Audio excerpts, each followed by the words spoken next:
Odstúpenie od zmluvy je jednostranný právny úkon, ktorým prejavujete vôľu zmluvu zrušiť. V prípade, že chcete od zmluvy odstúpiť, je toto možné len od zmluvy platnej.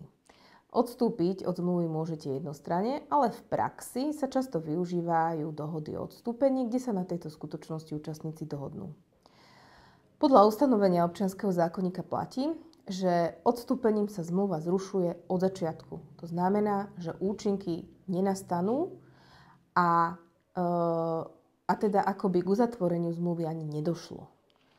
Následne je každý z účastníkov zrušenej zmluvy povinný vrátiť druhému všetko, čo podľa zmluvy dostal v rámci zásad o bezdôvodnom obohatení.